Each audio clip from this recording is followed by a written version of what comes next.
Sans plus tarder, on parle gestion de patrimoine, comment s'assurer un rendement constant dans le temps, sans trop de volatilité. Quelle stratégie adopter dans un contexte de marché haussier comme celui que l'on connaît? Pour en parler, Stéphane Moller est avec nous. Bonjour Stéphane. Bonjour. Vous êtes conseil en gestion de patrimoine chez Via Wealth Management. Tout d'abord, un petit mot de présentation de Via. Quels sont vos métiers? Pour faire très rapide, on a 3 métiers chez Via. Le premier, c'est celui de la gestion d'actifs, ou je devrais dire de l'allocation d'actifs. Oui, parce que vous n'êtes pas gérant de fonds. Hein. Non, pas du tout. Et il ne faut surtout pas qu'on soit aujourd'hui, ce n'est pas notre métier. Le deuxième métier, c'est d'aider des familles à organiser leur patrimoine, à restructurer leur patrimoine, à transmettre leur patrimoine. Et ça, c'est notre métier premier, c'est mon métier premier, puisque moi je suis fiscaliste de formation. Et puis, on a un troisième métier qui est d'aider les chefs d'entreprise à organiser leur fiscalité autour de différents flux de revenus. D'accord. La gestion de patrimoine, donc, on va insister un peu plus sur justement l'allocation d'actifs du moment. Déjà, que conseillez-vous à vos clients dans le contexte actuel de marchés quand même qui sont bien valorisés?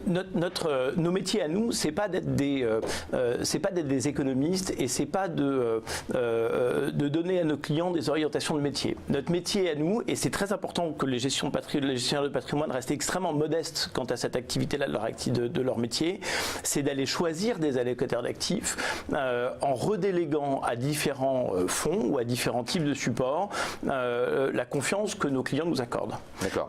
Donc, en fait, notre métier, c'est un métier d'analyse mathématique qui vise à essayer de choisir des fonds qui sont contracycliques les uns par rapport aux autres, qui ont des gestions qui sont contracycliques les unes par rapport aux autres, de sorte d'essayer d'enfermer nos clients dans des tunnels de performance qui sont le plus lisses possible. Donc, un tunnel de performance. L'objectif, en fait, est d'essayer constante dans le temps. Exactement. Sans prendre trop de risques. Exactement. L'objectif, c'est en fait d'aller neutraliser de la volatilité. En fait, moi, j'ai fait de la gestion institutionnelle pendant des années, et ce que je remarque, c'est que les instituts nous disent, en tout cas, c'était le cas il y a 10 ans, voilà, ce qu'il faut viser, c'est inflation plus 3, inflation plus 4.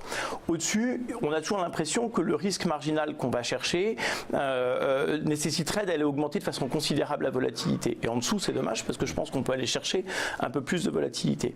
Et donc, ce qu'on va essayer de faire pour nos clients, c'est de répliquer ce type de performance, à savoir essayer d'aller choisir des fonds qui ont tous ce type de performance attendue, toute la volatilité la plus faible possible, mais certains vont avoir une prédominante obligataire, d'autres vont avoir une prédominante action. Et au total, en moyenne, vous pouvez dire à vos clients, bah voilà… on vise entre 4 et 5 de performance. Je peux vous délivrer du 4 ou 5, d'accord. Alors justement, on va parler d'allocation d'actifs. Donnez-nous un petit peu des exemples de fonds qui délivrent de la performance sans être trop risqués. De façon régulière. Aujourd'hui, dans les portefeuilles qu'on a, on va retrouver des fonds comme Keren Patrimoine, qui sont donc des fonds qui sont eux-mêmes diversifiés, et c'est le gérant qui va faire le choix de sa pondération entre le marché obligataire et le marché action. On va avoir des fonds du type H2O Multibonds, où là on est essentiellement sur du marché obligataire, mais là aussi le gestionnaire a un panel extrêmement large de produits enfin, on lui donne mandat pour aller chercher de la performance, et c'est lui qui va choisir de piloter sa volatilité. C'est certainement le plus volatile de tous les fonds sur lesquels on est investi aujourd'hui. Et vous compensez avec quoi alors? Et on compense avec des fonds comme Sony Euro Stratégique qui sont beaucoup moins volatiles et qui vont nous servir de fonds de portefeuille, de matelas pour absorber la volatilité des fonds. Mais vous ne mettez pas que des fonds patrimoniaux, comme on dit, des fonds patrimoniaux dont les gérants ont toute latitude en fonction des conditions de marché, soit d'être très exposés au risque, un petit peu moins. Non. Vous faites vous-même votre allocation aussi. Après, on peut repondérer. On va aussi avoir des fonds comme Sextant Grand Large qui sont plus investis en actions. Et c'est là que notre client nous donne une certaine forme de latitude. Mais notre métier, c'est vraiment d'aller choisir ces fonds et de déterminer la façon dont on va les pondérer les uns uns par rapport aux autres. Et encore une fois, certainement pas de prétendre avoir des connaissances en matière de macroéconomie et nous-mêmes de donner des orientations de marché à nos clients. D'accord. Vous utilisez aussi de plus en plus d'ETF, c'est de plus en plus populaire. Je sais, les ETF. Dans votre métier, ça l'est ? Oui, ça va se développer de plus en plus. En fait, on va très vraisemblablement, à moyen terme, changer la structure des fonds sur lesquels, ou des contrats d'assurance vie sur lesquels on va travailler. On va très vraisemblablement rentrer dans un univers dans lequel on va avoir des contrats d'assurance vie qui seront plus chargés en termes de frais de gestion, mais dans lesquels les supports, eux, seront beaucoup moins chargés. Ça nécessitera pour nous, pour le cas, de faire appel à des gens qui seront des allocataires d'actifs et de travailler avec un allocataire d'actifs qui fera l'allocation sur les ETF. Là, aujourd'hui, finalement, on travaille avec plusieurs allocataires d'actifs qui sont les gestionnaires de chacun des fonds dans lesquels on est investi. Je parlais de la dimension fiscale. Tout ça, ça se fait dans le cadre de l'assurance vie. C'est encore ce qu'il y a de mieux. Oui, c'est aujourd'hui encore vraiment ce qu'il y a de mieux. Alors nous, on a une particularité, c'est qu'on traite un peu de compte titre, on fait un peu de gestion de MTM ou des choses comme ça. Mais effectivement, le meilleur support, c'est encore le contrat d'assurance vie français ou luxembourgeois. Il y a deux classiques, hein, le PEA ou le contrat d'assurance vie. Alors, le contrat d'assurance vie, il présente beaucoup d'avantages par rapport au PEA. Le PEA, un petit mot sur les contrats luxembourgeois. Le contrat d'assurance vie, il est investi sur toute classe d'actifs. Le PEA exclusivement en actions. Donc, à choisir entre les deux, on a nous tendance à largement préférer le contrat d'assurance vie. L'assurance vie. Les avantages des contrats luxembourgeois, il nous reste...